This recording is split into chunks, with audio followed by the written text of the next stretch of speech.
Welcome back to Highly Respected. I'm your host, Scott Greer. Today we're going to have another incredible episode. I don't know. I wanted to give some suspense to you guys. I know you guys were on the edge of your seats. It's like, is it going to be an incredible episode? And yes, it is. And I have to welcome all the New York Times reporters who are listening to this podcast. As it came out this weekend, the New York Times is a big fan of Highly Respected. I really think, though, that the paper is not having their IQ supplements. They also need to listen to this podcast and subscribe to the IQ supplements in order to improve their reporting and intelligence. Because, I don't see a lot of high IQ takes in the New York Times, so they really do need those IQ supplements. But yes, the New York Times admitted to listening to Highly Respected and mentioning, at least my name. They did not bring up the name Highly Respected, unfortunately, in their newspaper coverage. As a lot of you guys should know, that the New York Times did a mammoth epic, or I wouldn't say epic, but a mammoth hit piece on Tucker Carlson over the weekend. It's a 3-part series. 2 parts of them are over 8,000 words each. And then there's this interactive part they did where it's like showing all the times that Tucker talks about evil topics you're not supposed to talk about.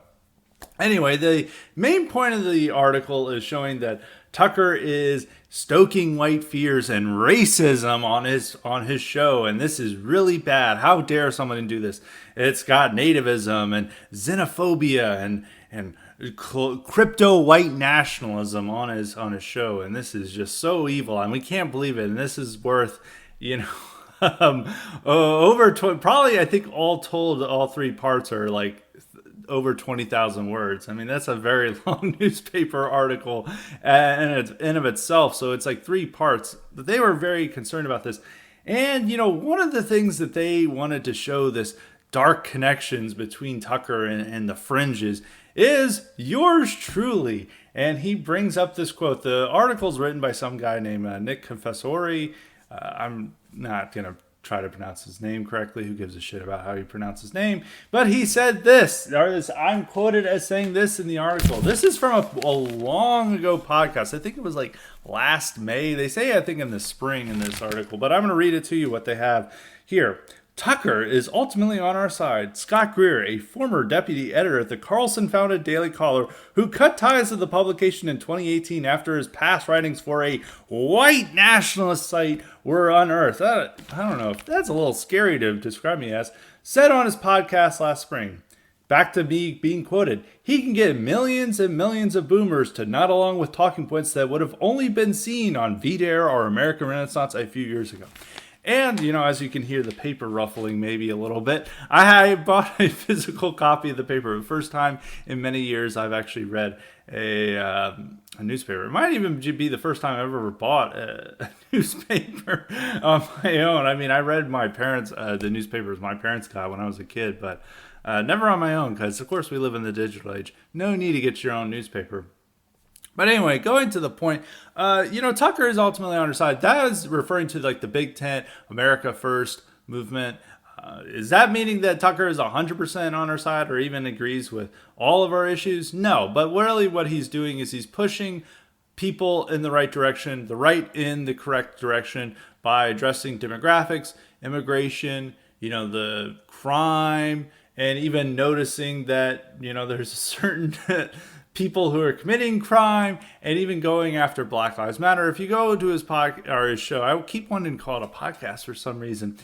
If you go to a show, most of these talking points are really a lot of it is what we say. There are a lot of key differences, and, Tucker is, probably does include this more in the rubric of civic nationalism. He always forswears racism or looking at this by a racial matter. I think that other people, such as myself, would, be a little bit more open to acknowledging the racial and ethnic elements involved here.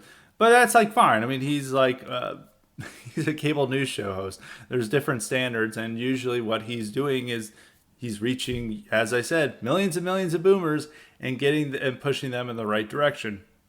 And it is true that a lot of what he talks about would have only been seen on VDare or American Renaissance a few years ago. If you go about him, a large part, this is more in the second part. The first part is just going into his race, his supposed racist connections, his like upbringing, and the article's like pretty brutal about his upbringing because they talk about his conflicted relationship with his mom, and his mom was a drug addict and abandoned the family and was vicious towards him and his brother, and all these things that really don't have anything to do with his politics.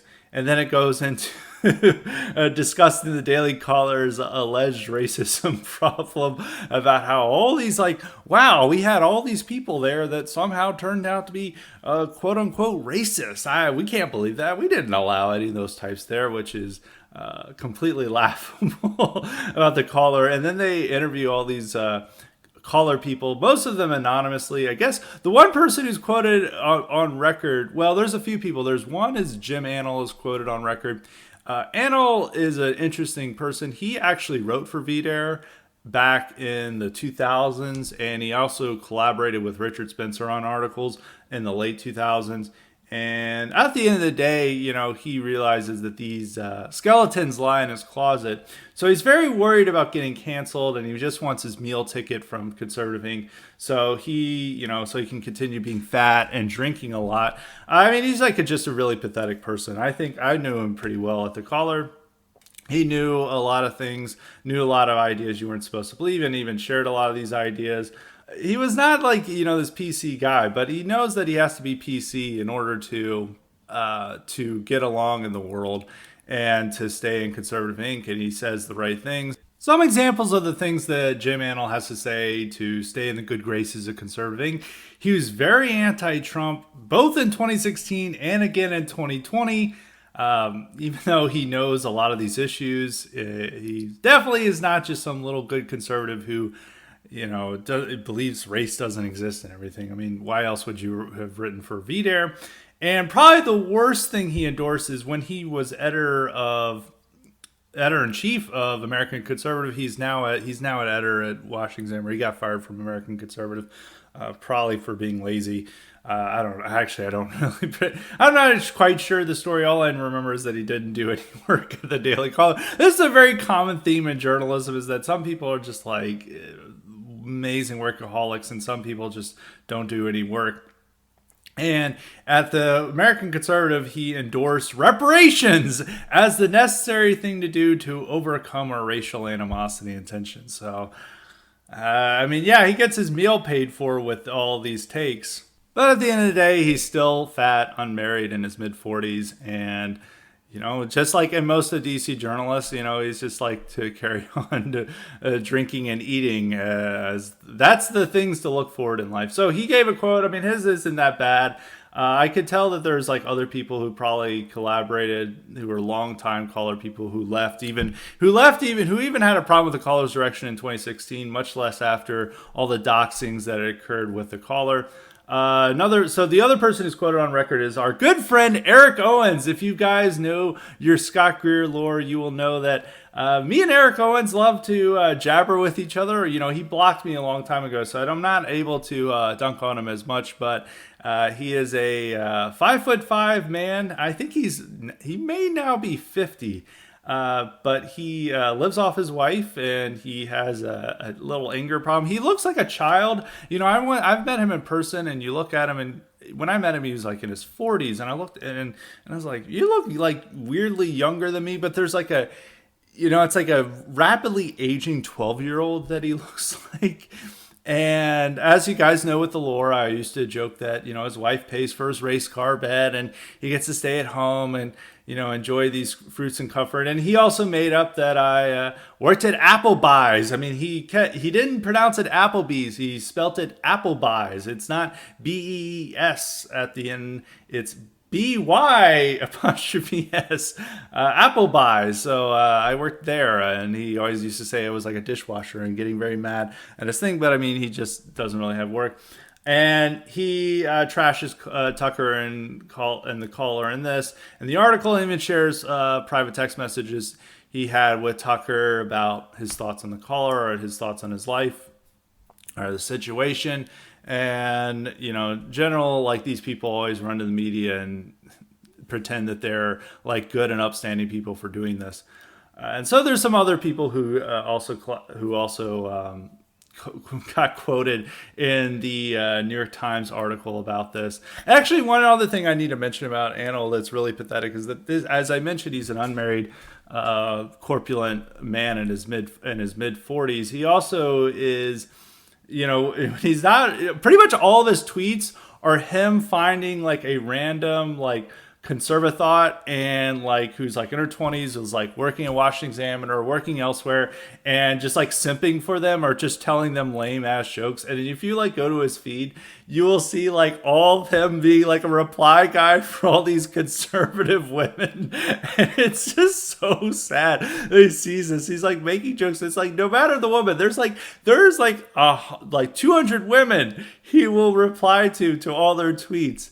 And it's like, what are you doing, man? Come on, have some dignity, have some respect for yourself. Don't simp for these women. I'm going into a little bit on the gossip corner here, but going to my final point on some of the caller employees who are I read this article, and you could really tell that they're really disturbed by their caller association due to people like me and others that got doxxed by people that the caller were also promoting and hiring.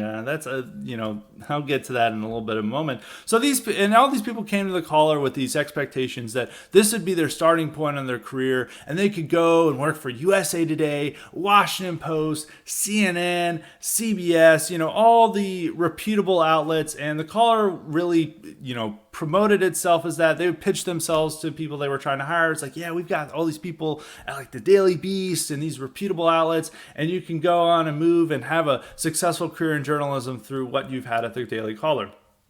And, before my doxing, a lot of these reporters would sometimes mention that they worked at the Daily Caller. They no longer do. And the caller would fundraise off these people, such as, Caitlin Collins, who is a CNN White House press correspondent. A couple of other people there's like a person who works at CBS, people work at Daily Beast and a few other places. And and a lot of people worked at Fox News. And they would really promote this stuff. Now, all these people who did work at the caller now hide that they worked at the caller. One of the funniest is Jamie Weinstein. He says he was an editor, but he actually didn't do any work at the caller. He just was there through the 2 years that I worked that he was there. He did nothing. He was just kind of there. He was had an editor job. He'd sometimes submit an article once in a while, but he really wasn't doing much of anything else. He was an editor. And some people always used to say, was he your boss? It's like, no. He never did anything. He wasn't overseeing. He just had this position, but didn't really certainly didn't do any editing. But I noticed on his Wikipedia page, he worked at the caller for, I think, at least 4 years or so. And his Wikipedia page is clearly written by himself. And it mentions every possible place he could have written at. And there is zero mention of the Daily Caller in his Wikipedia page. He wants to have a clear conscience or a clear record on that. And there are many, many people like that who will never mention that they worked at the caller, and yet the caller will still fundraise off these people. I'm the only person who's proud of my time at the caller. I put it in my Twitter bio. I'm very proud of this. But for whatever reason, the caller doesn't want to embrace me and promote me as a successful star. I mean, this podcast gets more views than all the caller podcasts combined. So I don't know why they don't want to tout the success of Scott M. Greer, but I digress. It's just it's an unfortunate role in life to be the guy who's so IQ, and that people are just jealous and resentful of the success I've had and the notoriety I've gained. So that's it with the caller, and they complain about that they were building this racist culture in the mid 2010s. Through me, people like Blake Neff, who was a writer for Tucker Carlson. Guy I knew, very smart, very good writer, who was a writer for Tucker, and he was posting on Auto Emit, which is kind of like 4chan for law students, and he posted some naughty things there, and he got exposed, and he had to leave the show, and there's this whole big brouhaha about him posting anonymously on an Auto Emit. So they were just complaining about this stuff, and there was one really cringe. I know I need to get to the meat and butter, or I was meat and butter. I don't think that's a real phrase, but I need to get to the meat of the show with this. But I do have one more point with the pretension, the pretension and pompousness of these former caller employees who are just like how horrified they are. Now, I have to warn you, this is very cringe. According to the New York Times, two different caller employees repeated a line from a Kurt Vonnegut novel, Mother Night. The quote is, "We are what we pretend to be, so we must be careful about what we pretend to be." And it's like, oh, this is so meaning. It's like, if you're pretending to be racist, then you turn out to be racist. Oh my God, that's so deep. The fact that like somebody would quote like Kurt Vonnegut in an article and like say like how disturbing it is, that is so cringe. Like imagine how bad it is to quote this Kurt Vonnegut. It's also just to show how like sophisticated they are. But instead of like going to real sophistication, they bring out like the trash American mid 20th century literature to like show like how this has a deep meaning about racial bias and the caller's bigotry. And I read that and I was like, what the hell are they talking about? And it's like nobody really smart worked to the caller. So it's like them just trying to aspire to a level of sophistication that the normie New York Times reader would see. And they'll be like, oh, a Kurt Vonnegut quote. Oh, that's so...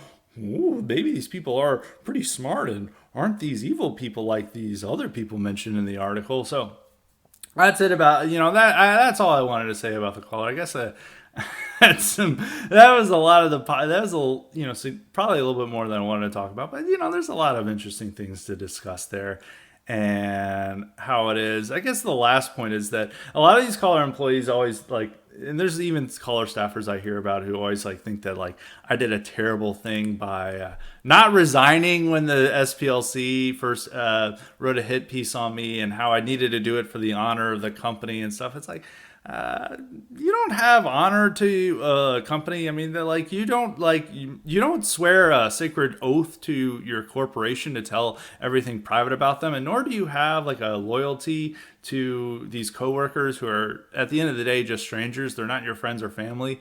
You don't owe any loyalty or obligation to them. And especially with this company, they always like to blame me for this, but as I mentioned with the doxing, is that they did get a lot of people who were involved in my dox and the doxes of other people, and they hung around them. They either welcomed them at all their happy hours, or they hired them. Like this guy, Jordan Bloom. He went by Jordan Bloom when he first started out his journalist career. Then he went by J. Arthur Bloom, and now he's Arthur Bloom. He's been bounced around a few other places. American Conservative. I think he's now at Modern Age, which is like a not really well-read article or magazine put out by one of these conservative nonprofits. And he's, he got hired by the caller actually for deputy editor like a few months after my docs. And then, P.T. Carlo, if you guys remember him from running the magazine Thermidor, who is involved in my docs and involved, really much more dedicated and involved, and really a key player along with Katie McHugh.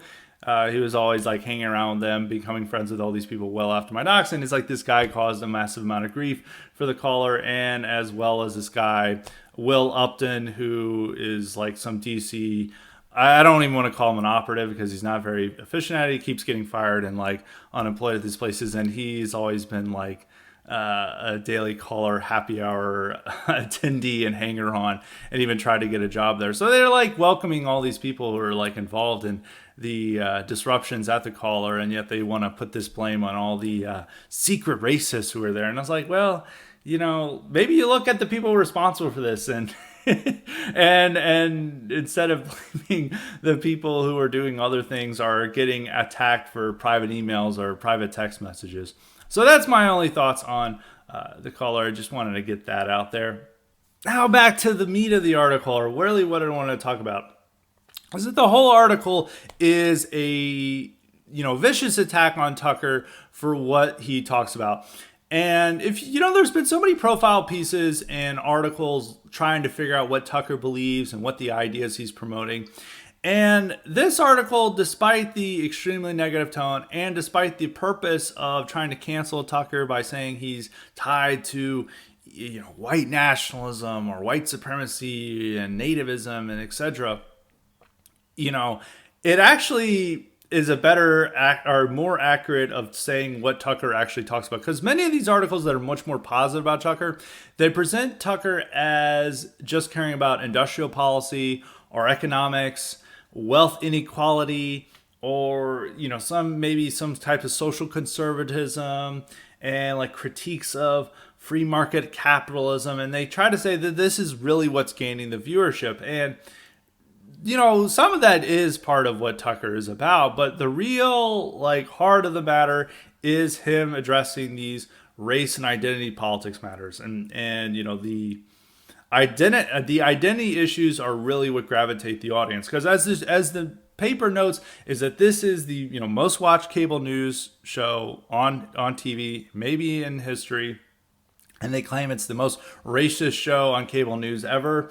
And they always say, even when they talk with Fox employees and others, they always say that they're looking at the analytics, they're looking at what drives audience attention, and it's these issues talking about great replacement, mass immigration, racial crime. That stuff is what brings in the viewers, not this stuff about wealthy inequality or family tax subsidies or anything of the else that the respectable post-liberals or the new right wanted to discuss and pretend that's all we're about, and just pretending that our only opposition to mass immigration is because of economics. It's like, no, there's a cultural and identity element to that we're also opposed to mass immigration.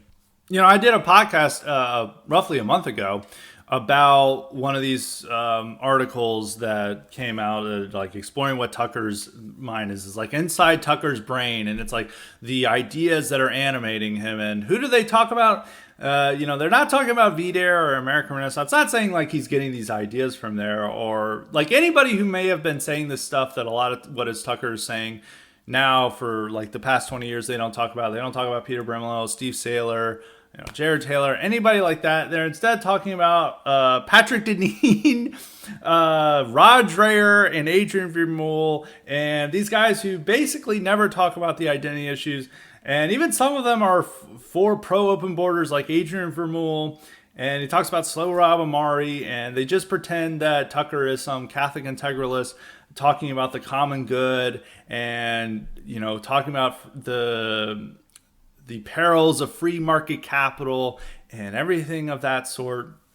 And that's not what Tucker is discussing. He is discussing matters that actually animate the base, and the base is motivated by by identity politics. That is what really gains their attention. That's what they really care about. And these are the issues that matter. And one thing is, they want to attack Tucker for bringing up these issues. There's, in the second part, it's about his time at Fox, what he discusses. There's this whole section bemoaning how Tucker talked about the plight of white farmers in South Africa and how they're getting murdered, and how the government's trying to take their land.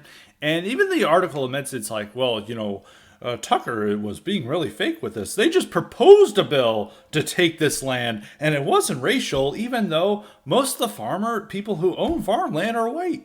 And a lot of the people who are arguing for this are talking about taking it from the white man. But there's nothing racial here, and it was just a proposed bill that they voted on, but it didn't necessarily pass. It didn't fully pass. But they had all been discussing this bill. Like the president of the country had been discussing it. Most of the major politicians have been discussing it. It wasn't just simply some backbencher bill that goes nowhere. This is a seriously discussed issue that really, captured a lot of attention that they debated. I mean, it's like pretending that the Build Back Better bill that the Democrats were trying to pass was just some backbencher bill that had no threat of passing. And, it was just they're complaining about just some non-issue. That's really what they're trying to make out this land confiscation idea from.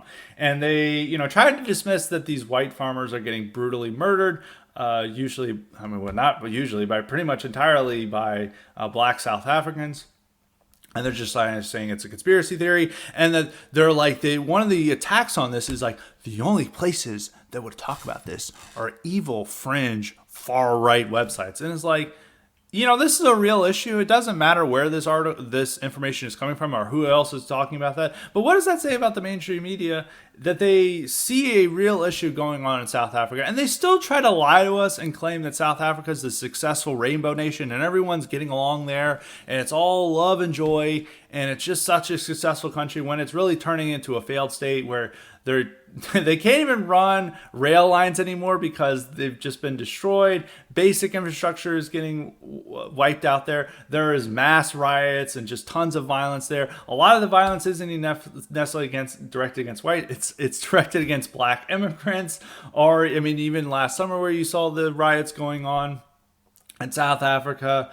A lot of it was pitting like these Indians or what they would use as the term is colored in South Africa against blacks in South Africa. It's not. It's got a ton of problems, and the fact that if you even talk about that, you are supposedly being a racist by just mentioning things that are happening there. What does that say? And it's really just the whole feature of this New York Times article is complaining and trying to demonize Tucker for talking about these issues that are actually occurring that the media will discuss about in a positive light, is such as like the great replacement and demographics. You can read the New York Times and find out about demographic replacement just from reading their articles, but they celebrate it. They're like, whites will no longer be a majority of this country. Isn't this amazing? Like, whites percentages keep going down. This is awesome. Isn't this great? But it's only a conspiracy theory when you say there's something wrong with it. If you say there's something great about it, then you get a column in the New York Times to celebrate it. But if you even say it's bad, then it becomes a conspiracy theory and there's no facts for this. And this is how they really try to control information. And this is really why they're mad at Tucker. It's not about like the economic populism or anything like that, even though he does discuss that. And some of that is like very good.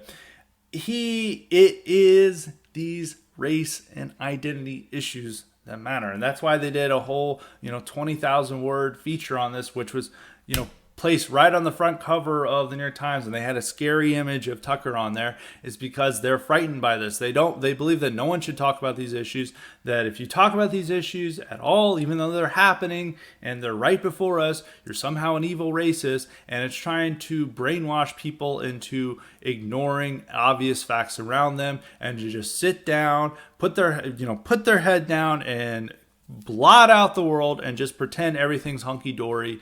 And because they don't want to be called a racist or a xenophobe or a nativist.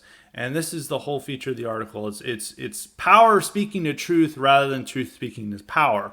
And what Tucker does is he does truth speaking to power. What the New York Times does is power speaking to truth. They see the truth that he brings up, they do an entire hit piece on it, and in the hopes that it will cancel him of some sort. But it's not going to cancel him because, as the article mentions throughout and bemoans, it's saying how he's he's getting amazing ratings. He's got a close connection with the management at Fox News and the people and the Murdochs. They think of what he's doing is like great, and they're going to allow him to do on. And as he held up the newspaper on Sunday, he was laughing about it as like, wow, this is like a stupid attack. It's not going to hurt me. And that is 100% true, because they've done these attacks many, many times, and they never catch on. Maybe he loses some advertisers, whatever. He keeps getting stronger and stronger and gets more ratings out of it. And even the article mentions about how every controversy that happens where advertisers pull the plug, his ratings go up. So that's like a very white pilling thing to look at, and that he's discussing. So that's it. And one of the other cool things that you're seeing is that there's all these people at Fox News had a problem with the show and would complain about it, what he was talking about in 2017, 2018, 2019, even going into 2021 when he did as a Patriot Purge special on January 6th. And all these people just like leave and protest. And it appears that Fox News in the process is making itself free of these libs and getting people who are more like Tucker involved in the network and running the network and writing its stories.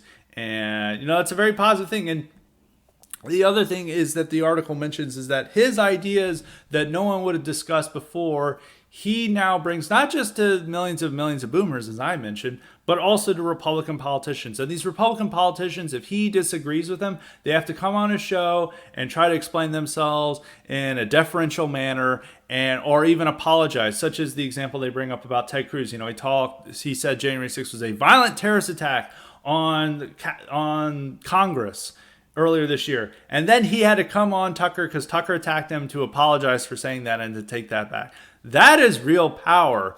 And he's done this several times with congressmen and senators who come on his show who give a stupid point that he disagrees with, and they come on the show and have to defend themselves and usually get wrecked in the process. And that's real power, that Tucker can tell like these senators and congressmen what to believe and what to support, and to make them feel the heat if they do something stupid or wrong.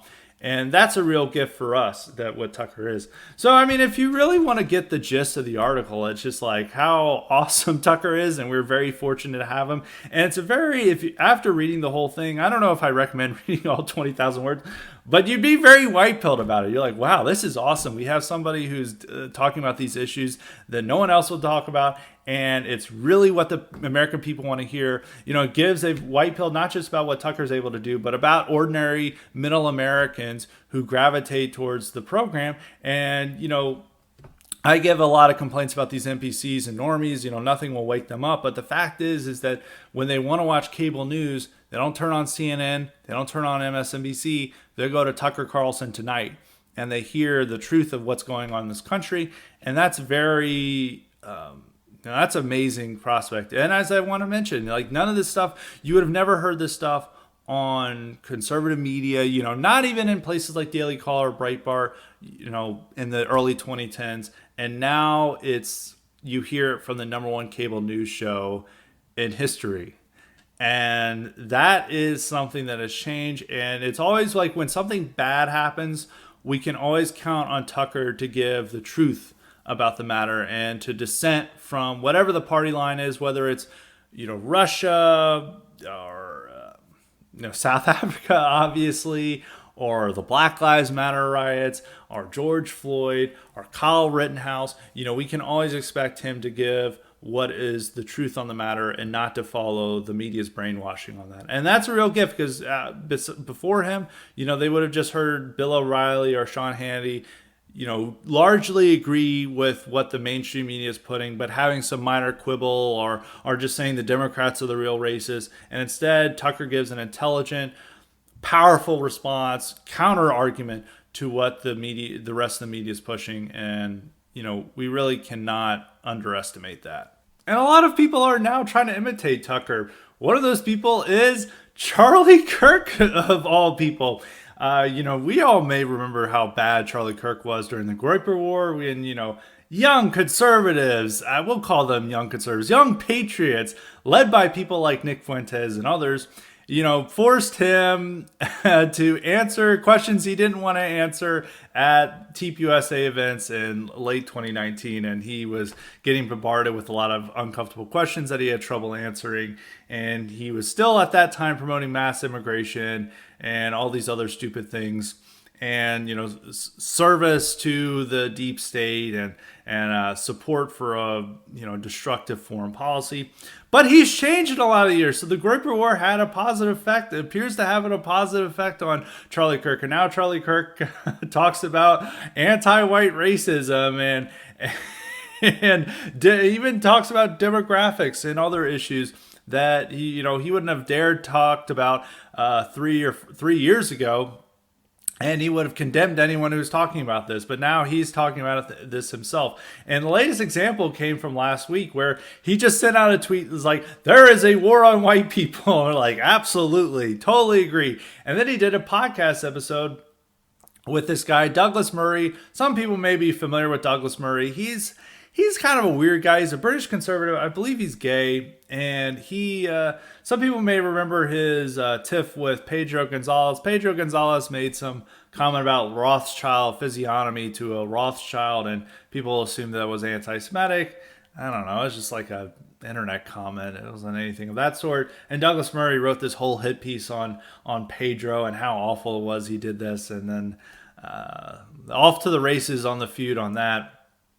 But Douglas Murray, despite his many weird quirks and cringe things he says, he occasionally gets some things right and says things that says ideas that we would have only said a few years ago. And most of his books have been about that. He wrote a book about Europe and how immigration is changing Europe, and it's going to make a completely different continent, and how people should worry about that. And now he has a new book about the war on the West, and he had a great interview with Charlie Kirk, which I really want to read what they say in this interview, because it is something that, as I want to mention, like, this podcast you would have only heard this on like American Renaissance a few years ago. This is a point I really want to say, is that this stuff is now getting out in the mainstream, and this is mainstream conservative content, when just a few years ago only a few hundred or a few thousand people would have seen this on these dark websites that you're not supposed to visit. But now you can just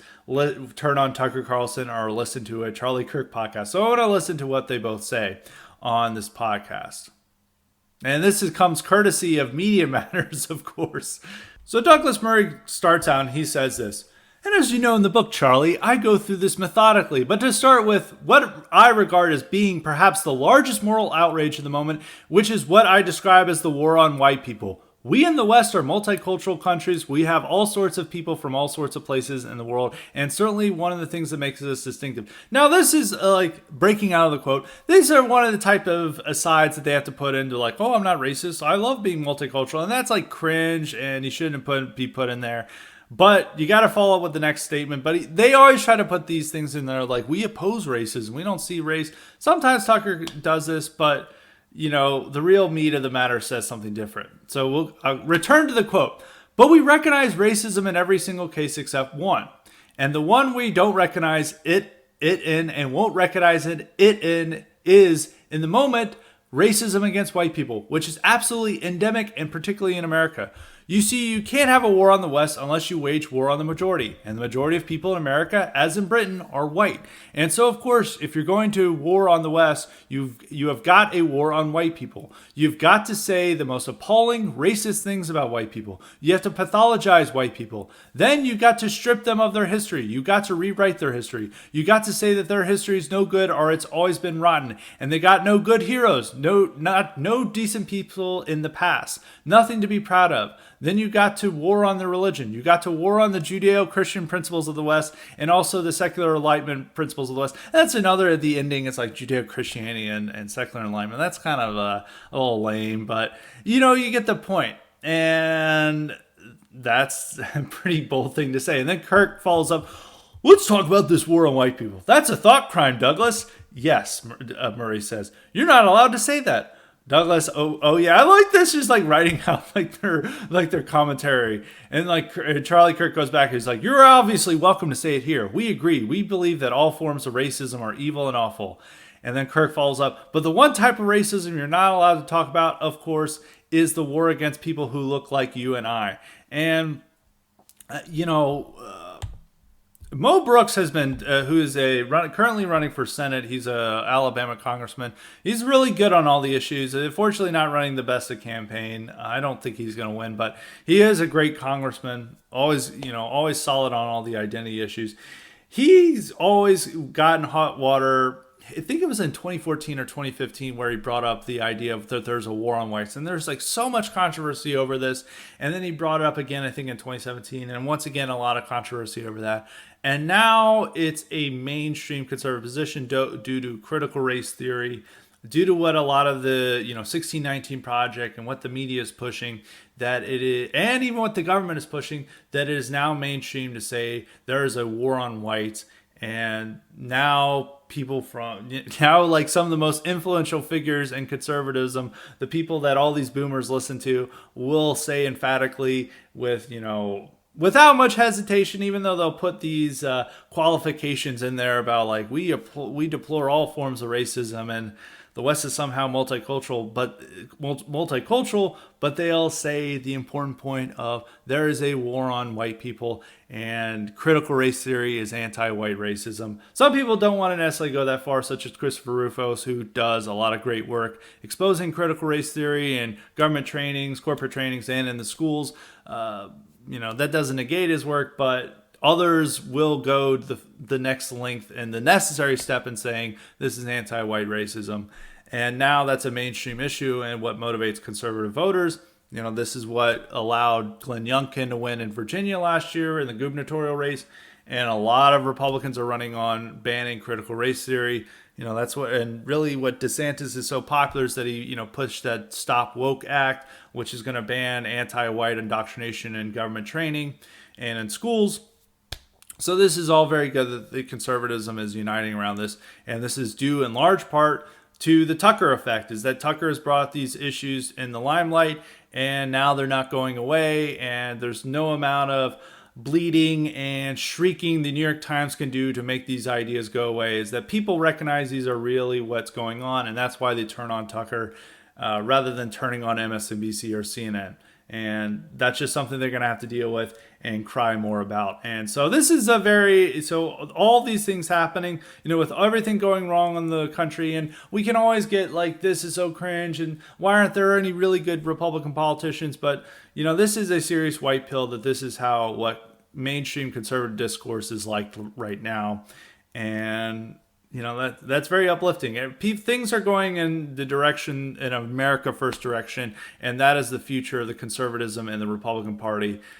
Just a lot of people aren't there yet, but we have to push them there, and people like Tucker are pushing them there in the right direction. So the conclusion to this segment is salute to Tucker Carlson. He is a gift to us, and he is maybe even second or maybe equal to Trump to this, because Trump is ultimately who brought this about through his, what he was saying on the campaign trail in 2015 and 2016. And that is a reason why Tucker got a show. That's not really brought up in the article, but a big reason that they wanted to have Tucker having a primetime show, which at first started off at 7, then it got moved to 9 like a few months later because Megyn Kelly left, and then got moved to 8 when Bill O'Reilly got fired over sexual harassment in 2017. And a big reason that they picked Tucker to host the show is because they wanted a Trumpian figure who was talking about these issues that Trump was talking about. And now he's pushed even further past Trump on this, but ultimately what has allowed a lot of these issues to take center stage and to be discussed about and now get mainstream attention is the Trump campaign of 2016. So that's not just something to keep in mind. Now moving on to a also related topic that should also be white pilling as well. Of course, we're talking about Elon Musk buying Twitter. As we mentioned last week, when the deal went down, it went down right when I was recording, is that he had been in talks to buy Twitter. And it looks like it's all going through, is approved. Maybe there's a chance he may still back out. People keep claiming that he is. I think people just blackpill themselves into thinking that something's not going to happen. But it appears that Musk is going to buy it, and it looks like it's going to take a while for his policies to go in place. I think a few months, so it's not immediately. A lot of people thought like the news breaks and now they're all allowed to go in and do whatever they want, and it's not actually the case. I think it's going to be better for free speech. I do want, there needs to be a little bit more caution here. But Elon Musk does care more about free speech than the previous managers of Twitter, and he is committed to this policy of ensuring that there is more free speech. I think we'd probably have better policies, clearer policies for getting banned. And there would be probably a better way of appealing bans and suspensions under Musk than before. And as I always say, it can't be worse than what we have now. Anything bad he may do, it's already being in plans. I guess the authenticated humans thing, even when he talks about this, I think it's not going to be requiring you to give your name and address. It might just be, standard procedure, like maybe a little bit better that you have to have an email address or something. Maybe that's not the best thing, but it's not the end of the world. Of course, I hopefully getting rid of anonymity would make Twitter horrible. As I always want to say, it would turn Twitter into LinkedIn. That's not what we want. That would be the worst possible option we could imagine. But I think he is going to do much better about this issue than any of the other ideas that may be proposed. And of course, everyone's freaking out. They're pretending that there's going to be a surge in hate crimes. Like, there's always this just like ridiculous behavior when anything goes wrong that the left disagrees with. And it reminded me, somebody brought up, I was tweeting, or somebody's tweeting about the end of net neutrality that happened in late 2017. You guys remember that? It was supposed to end the internet. They were like, this is going to be the complete end of the internet. There was all these liberals going over. It's like, we'll have to be charged for every minute we're on the internet. This is going to create inequality on the internet. This is so bad. And they ended in net neutrality, and literally nothing happened.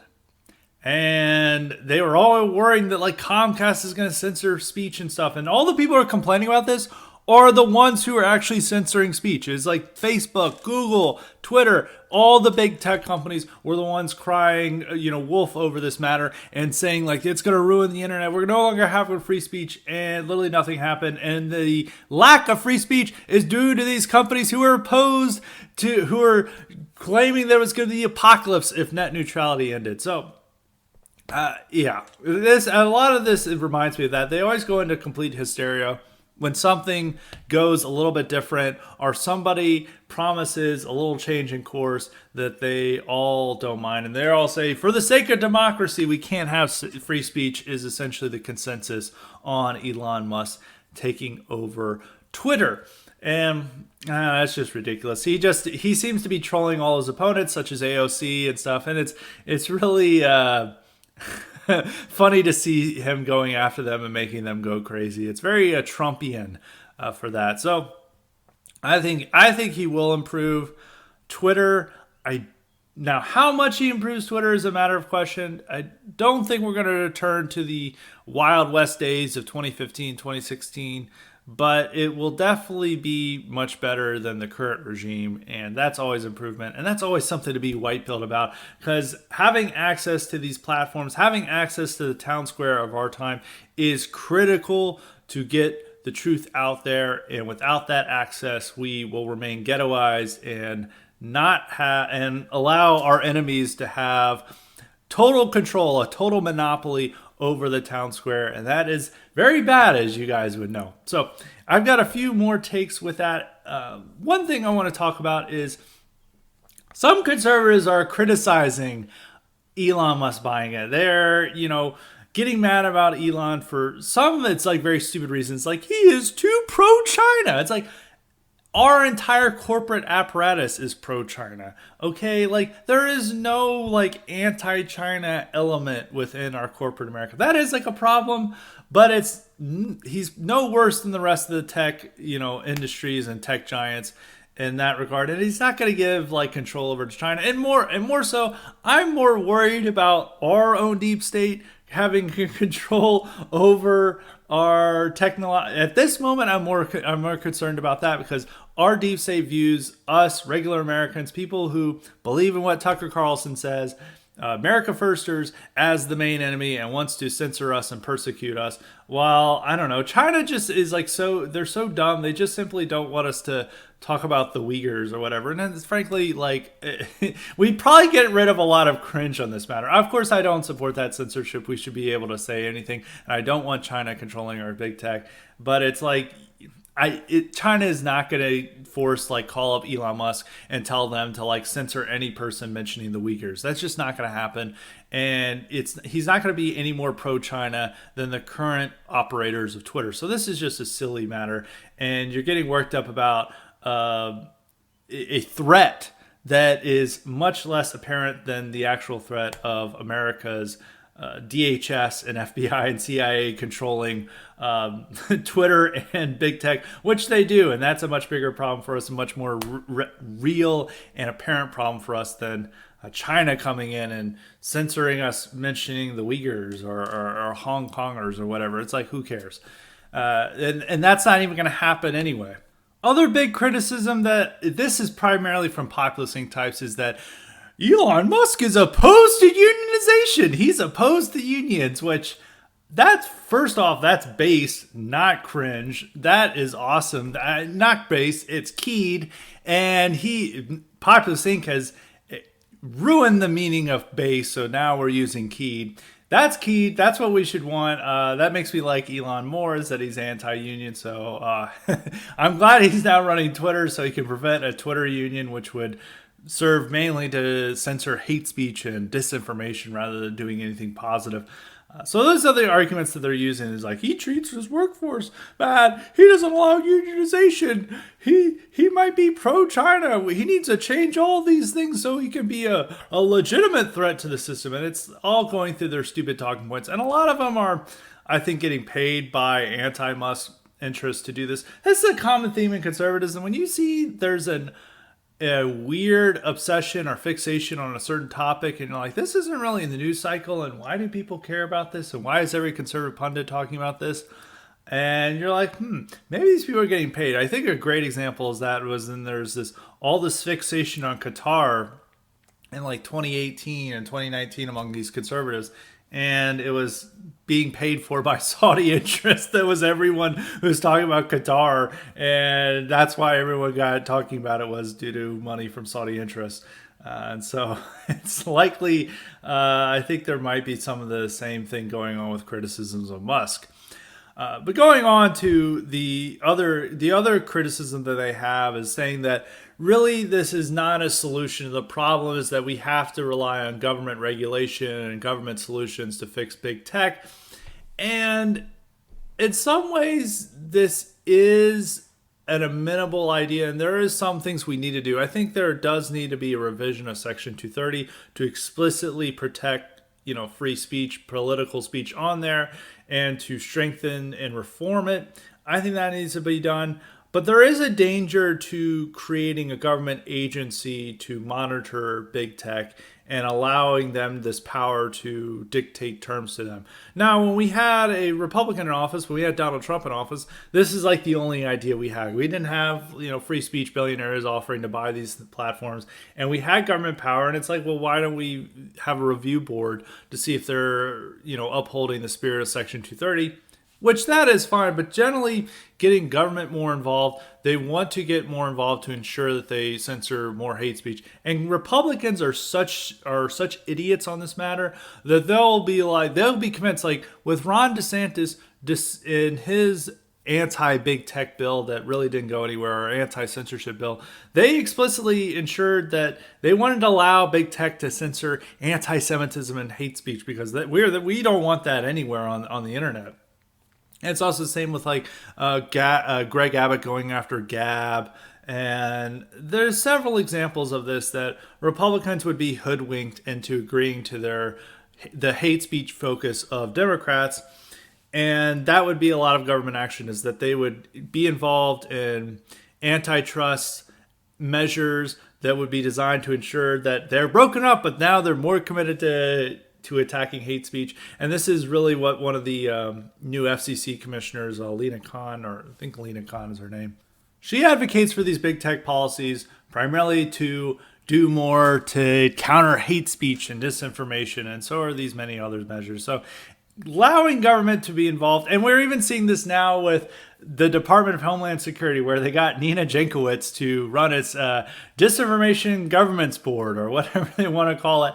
And this would be who's in charge. And now Nina Jankowicz, if you guys aren't familiar, you probably should, with just the amount of tweeting and Tucker specials on this woman. I have to remember is that this woman got into being into disinformation in part due to me and Darren Beatty and some others who, I think she wrote something pro-color revolution or something of that sort, or warning about the dangers of people complaining about color revolutions in 2020. And then we began making fun of her and her being in a Harry Potter rock band. And she blocked us. She at one time complained, it's like, speaking about the male insecurity of people attacking me, there's a man who has his height and IQ listed in his name who's attacking me. It's like, I wonder who she's talking about. And, actually a thing I was upset about the New York Times is that when they listed my name, they did not include 6'2", 187 IQ. I wonder if I can sue over that matter to ensure that in future publications, they'll always include my height and IQ. But I digress. And going on, this is like woman is a complete clown. She does like these musical numbers about disinformation, the Harry Potter rock band. I mean, this is like a real like peak like American clown government that we have here. Is that we have this woman who is just a complete lolcow, now having the power to censor and monitor the Americans based on their speech. And they had Alejandro Mayorkas go on TV and defend her. He uses like he has actually like a movie announcer voice, like his voice is like this, and it sounds like somebody would be introducing like the latest summer blockbuster, and he's like, she is 100% the most capable person, and she is totally nonpartisan, and I trust her to do this. And it's like the thinking this woman is like nonpartisan requires you to have a lobotomy, but they will insist on this and like, well, Mayorkas says she's 100% qualified, and all the experts see her as an expert, and she's just like a complete clown, total laughing stock. And she has this power, and when they are confronted with these facts, they're just like, she can be nonpartisan. And this is always the funny thing with like liberals is that, you know, whenever they're confirming people that are outright political activists that are clearly, they'll even write like, my duty is to be a political activist as a juror or as a judge or as a government official. They even said this with like the jury and the Derek Chauvin murder trial, is that they had Black Lives Matter activists on there, and then liberals were confronted with this. Is like, oh, they were able to completely put that aside and be objective, nonpartisan observers, and it's like, what? If this is a conservative activist, you would definitely not say this. But it's even the same with Nina Jankowicz. It's like her basically saying, I'm a political activist. I'm a liberal. I'm solely dedicated to this specific political ideology. And Mayorkas can get on a smug, tone and just like, there is no chance of her being partisan. And I swear on the Constitution that that's the truth. And then the stupid media is like, oh yeah, Mayorkas said, the authority said to us that this person's nonpartisan. And there's still this, and this still wins over a lot of people who just like believe that like you enter a jury box, or you become a judge, you put on the judicial robes, or you become a government official, somehow you put away all your biases and prejudices that you had before, and you're able to just like be an objective observer. You enter like a kind of matrix, like you get you get like a headset put on that completely removes your prejudices. Like, I'm just able to see this clearly, and it's like, no, you don't. Like, those come to your fruition. And liberals definitely don't believe this when it comes to conservative activists getting into these roles. So it's a complete clown show. I just wanted to mention that. But going back to the point about who's going to be running, the monitoring tech and pushing them around from the government, it's going to be people like Nina Jankowicz. And that's the unfortunate matter of this. I mean, you would wish you would have like base great people, but the nature of government bureaucracy works. It's going to favor these horrible libs like Nina Jankowicz to run these operations. And I would say the current status quo is probably better than Twitter and Facebook answering to Nina Jankowicz and Mayorkas and the people who are currently running DHS right now. So I would like to keep that in mind. So that's thrown out a lot of how conservatives can view this big tech thing. And Richard Hanania and some other people, a lot of people give Richard Hanania shit, but I think he has some very fresh thinking on a variety of topics. He's like simply saying that, maybe the solution to all this is just getting a well-meaning billionaire who's committed to free speech to get involved and letting the private sector solve this. Now, we always used to mock as like, just build your own Twitter and stuff. That's not necessarily what we're saying. What we're saying is that people like this who have the power and money to do this should be involved and use that power and money for good. And it appears that Elon Musk may be doing that. And really all we want, we don't give a shit about breaking up these big tech giants. I frankly don't. And yes, it is concerning with some. Like Amazon's a little bit different from like Google and Facebook and Twitter. But at the same time, consumers like their control. They like the services they provide. And all these ideas we want to do is to more going to hurt the consumer than the corporations. And it's not going to solve the free speech problem. What's the free speech problem is our central concern. And we need to focus in on that and not let ourselves be distracted by antitrust issues, which we could just split all these corporations into a dozen different pieces, but they're all still woke and still censoring us. That doesn't solve our problem. We could support unionization efforts to hurt them, but all that's going to do is and even with the antitrust stuff, that's going to hurt. That's just going to piss off consumers. Unionization is just going to piss off consumers. It's going to lead to worse services. Maybe that's not the worst thing in the world, but demanding things that hurts ordinary Americans and not the corporation isn't necessarily the problem. They're going to be paying for those additional things. But unionization, it's not going to lead to more free speech. It's probably actually to lead to more censorship, because a lot of these people are led by woke BLM activists and people who think that one of their main missions is to censor hate speech on the internet. I wrote about that in one of my recent Revolver pieces. That's what the unionization is. But all these conservatives and populist people, they think that just being anti-big tech is anything that hurts big tech or is seen as hurting big tech, we have to support. When really our main concern is just ensuring that we're able to speak freely on the internet. And we really have to focus on that. And if, in spite of all our ideas that we've had before about how to deal with big tech, if all we had to do is just get a billionaire who's committed to free speech to buy Twitter and to put in place pro-free speech policies to solve this issue, that defeats a lot of what we've been about before. I still think that they need to revive Section 230 to be more explicit about protecting free speech. And for those who don't know what Section 230 is, Section 230 is Section 230 of the Communications Decency Act that governs these tech platforms and grants them immunity from publisher liabilities partially on the basis they act as neutral forums, which, as we all know, they're not acting as neutral forums. So we need to revise it to ensure that they do act as neutral forums. But that's really the only thing I specifically care about on this. I think antitrust stuff it's a distraction. And so for some companies, maybe it might be better. It's whatever. But this is what consumers want, unfortunately, for better or for worse. And that doesn't solve the problem of free speech. And it's the same with unionization and any other tech measures that they want. Really what we want is to, as I keep repeating, is for them to protect free speech. And if Elon Musk does a better job of it than the government, then we may need to change our strategy. So that's my thoughts on that. And as it's not as a may, I think we do need to reconsider our strategy. So it all depends. Maybe if Elon Musk turns out to be more disappointing than before, then maybe we need to focus more on the Section 230 revision, and we still do. But it's going to be very difficult to do that because Democrats want to revise it to demand more censorship of speech, while Republicans want to revise it to protect speech. But Republicans could be hoodwinked into agreeing to the more censorship of hate speech if they talk about censoring anti-Israel comments or whatever. So that's something to keep in mind. But it does, I think we should reconsider our strategy after the Elon Musk move. And that's it for the regular topics. Now on to the cognitive elite questions. We've got two, but they deal with a similar subject today.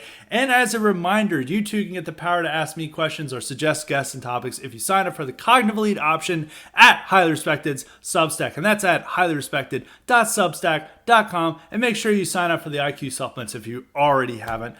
All the true Greer heads have already signed up or are trying to sign up for it. I know there's still some Greer heads out there who have not signed up for that, but we can correct this and you can boost your IQ in the process.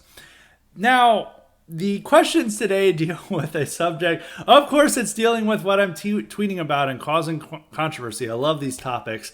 And it is about a sensitive matter about strip clubs and bachelor parties. So the first question comes from Dave, and he asked, Scott, I saw that you're, getting all this hate. I'm paraphrasing here. And it's what was the deal with this tweet? Were you endorsing strip clubs? And I have to really say about this tweet, it's a response to this dumb conservative femcel magazine, EV magazine, which is always we're about traditional women. And these women are talking about upstanding values, and they're posting PG-13 spank bank on their profile, and it's like all these women are like bikinis and stuff, and it's like men should not lust after us, and it's like, why are you posting this then? and I think there's something going on here. And anyway, this magazine, this or whoever runs it, said that if your man goes to a strip club for a bachelor party, you need to end the engagement, like end your relationship completely. And it's like, oh, you wanted one night of freedom? Well, you are free of me forever. And it's like it's indulging all this horrible narcissism and inflated ego that goes along with conservative femcells believing that they're like the hottest woman on the earth and they deserve a Matthew McConaughey husband who will never even set foot in a strip club and is following them around dutifully, saying yes to you all the time.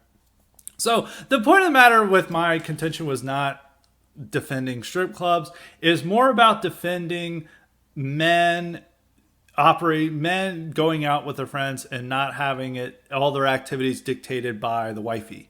And also the incredible sense of entitlement and narcissism that goes with conservative femcells. On strip clubs themselves, I think they're disgusting. You probably shouldn't go to them. I don't like, I am no supporter of strip clubs, and everyone's like, this is so degenerate that you're supporting strip clubs. I'm not, but you have to realize when guys that get together, particularly rowdy guys who are the men that these women say they want, they want a man who is able to defend them, who has balls, who has guts, who's like working out, who's like a real manly man. He's not some wimpy boy. And this is all what Evie magazine wants. But they're very hostile to the culture that creates those men, that creates toxic masculinity. They're similar to the left in that, the left opposes toxic masculinity and they oppose the type of men created by a toxic masculine culture. But these conservative femcells and even some of the other right-wingers, they are opposed to the culture that creates toxic masculinity, but they still want those same type of men. So they want the guy who's, you're thinking like he could have been, a Green Beret or a Navy SEAL, and he's like a real tough guy, and he's like strong, and he's willing to defend, and you see him as a protector. But at the same time, he is like, bowing down and being a total eunuch for his wife, and it's just like, yes, dear. It's like, I would think of their ideal movie. I did an IQ supplement on the Northman. For a conservative femcell, they would want the Northman to be this whole movie, it's like Alexander Skarsgård. He's like this wild, fierce man, but then he's like turns into a little puppy for his wife. He's like, he's got his giant muscles. He's lugging around like, timber or whatever. And he's just like sitting, instead of going off and doing badass things and heroic things and attacking a village, he's just like, the wife just screams at him and just like, you need to paint the house. And he's like, he just meekly says, yes, dear, I'll do that. And so it's just like this big, giant beast of a man who's just like there with like #1 wife guy t-shirt, like painting his house. It's like instead of the Northman, we have the wife guy, and it's like Alexander Skarsgård with his physique, that kind of wild, feral aspect to him. But he's just like meek, head down, just doing the shit his wife wants him to do and getting bossed around by his wife. And that's like the conservative femcell version that they would want of the Northman. They want the wife guy as like the ultimate man, but they still want that same Skarsgård character. But you can't produce that type of Alexander Skarsgård, the Amleth from the Northman, with eliminating toxic masculine culture, or as I like to say, is a locker room culture. Which is like part of, unfortunately, I mean, as I've said, there's some unfortunate aspects to this locker room culture, and we shouldn't celebrate all aspects. And one of them is like guys will sometimes go out to strip clubs. And more of from what I remember from even my fraternity days, when guys would sometimes say they want to go, or even from bachelor parties, I don't know. It's less about like going and ogling and be like, oh yeah, lusting. It's more about like hazing, like certain like member, like either the bachelor or just like guys going to get drunk and like laugh at like the horrific strippers that they see before them. It's like they like to go to the nastiest strip clubs possible in a way that it's like them just like kind of hazing each other that they're going there and just like laughing at like the ridiculousness that they see. And that's just what guys do. It's not necessarily the most praiseworthy thing, but that's the type of locker room culture it is.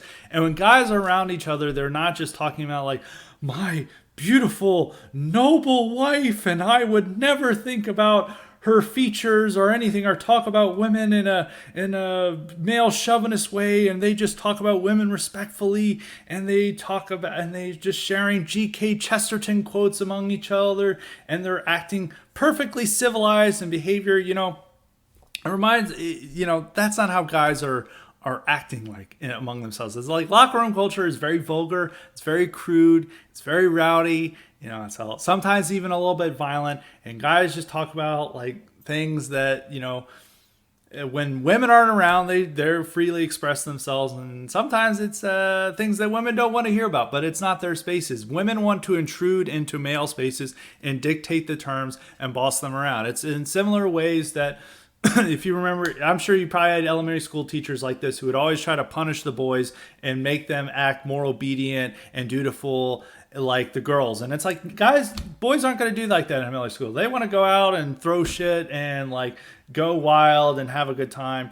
And really, for a lot of these conservative femcells, they want to play the role of the second grade teacher going and tut-tutting these boys for being boys, and then make sure that they act more like girls. But at the same time, unlike liberals, they still want them to turn into Alexander Skarsgård type badasses, but they're not allowed to have a culture that creates those type of guys. Because guys in this culture, that's like the type of things that like high testosterone dudes are going to be like. It's like, if you look at how combat soldiers interact with one another and their type of culture, it's very rowdy, it's very crude, it's very vulgar. Those guys are talking about tits and other things. And it's the same in any type of group, a biker gang, anything a fraternity, any type of team sport activity.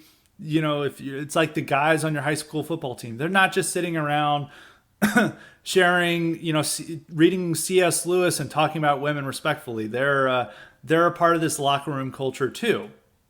And so that is what guys are like, and women are trying to intrude their spaces.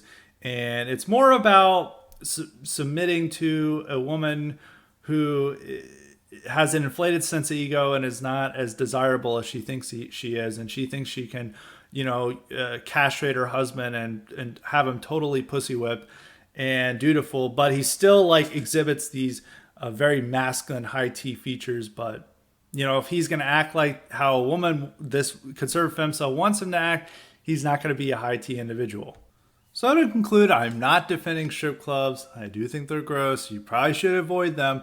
What I'm defending is male freedom or male independence and their ability to not be run by a nagging shrew in their life and to be dominated.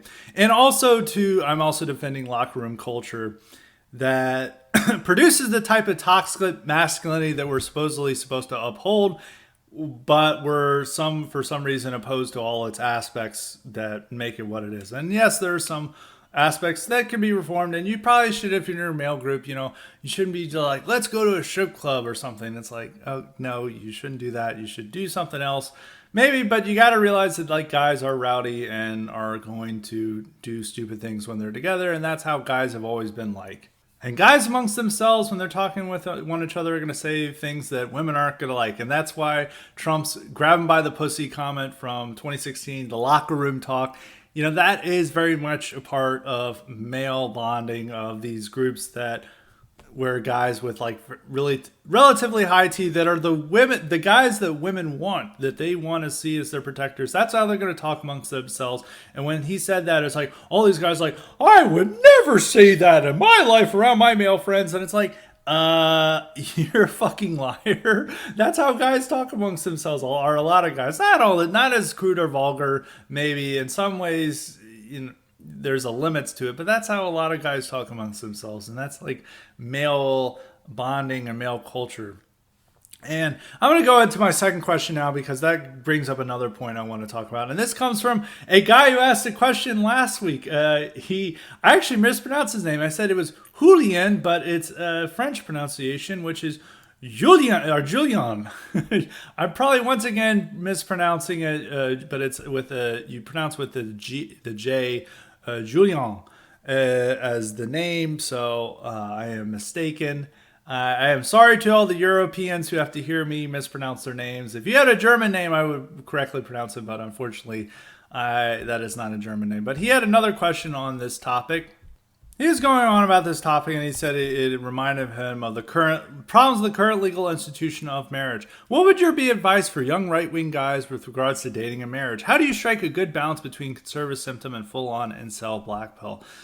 Well, I have to admit, I am not married, so I'm not necessarily the best expert on this, but you really have to, strike a measure of independence for yourself, and you really have to assert yourself. And if you're allowing, or you going back to this topic, if you're going to allow a woman to dictate your bachelor party, to dictate how you interact with your friends and what you can and can't do, and you have to like run everything by her. It's like, I gotta run this by the wifey. You don't have a degree of independence. You're not exerting yourself, and you're really being completely submissive to her demands, and she wears the pants in the relationship, and you shouldn't do that. I think there is a kind of like a little bit more of a black pilling with this, but my real advice is that guys need to realize the problems with the dating market, but make sure that they don't turn themselves into total weirdos in the process. Is like, we know that there's a lot of problems in the modern world, and we like to shut ourselves off from the modern world. But we still have to interact with society. We still have to make sure that society doesn't see us as total weirdos and social rejects to where, women don't want to try to marry us. Like, normal people don't want to be our friends, and they don't want to listen to us. They just like shut us off into the crank side, and, you're ghetto eyes out there, and you're seen as a total loser. And that's not going to win people over to our side. You got to be seen as winners.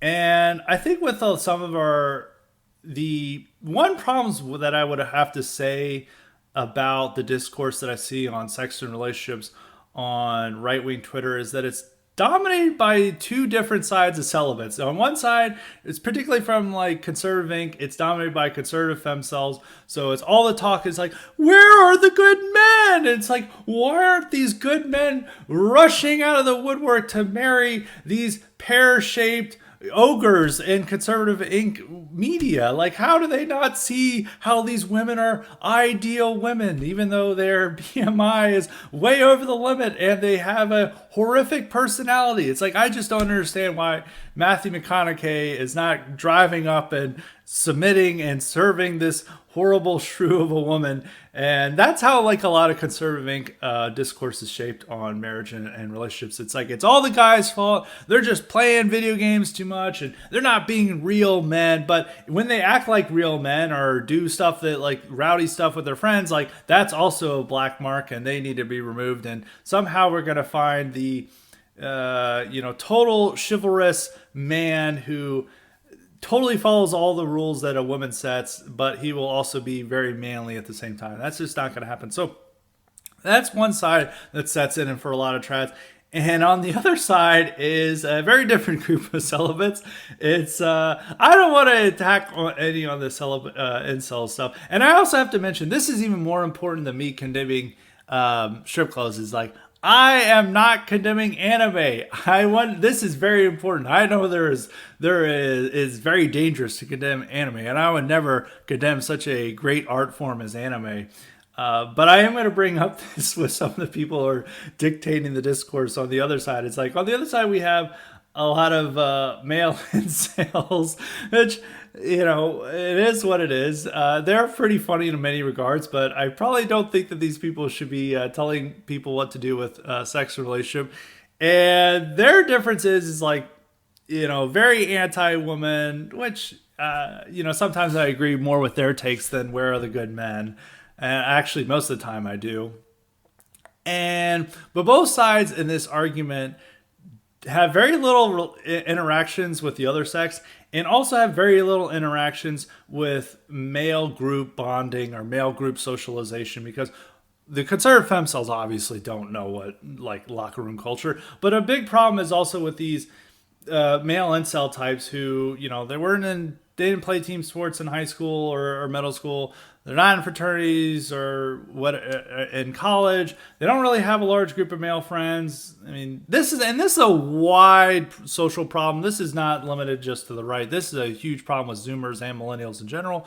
So they don't really have they've never really broed out with their guys and know how they operate, and they have a lot of mishaps in their own life.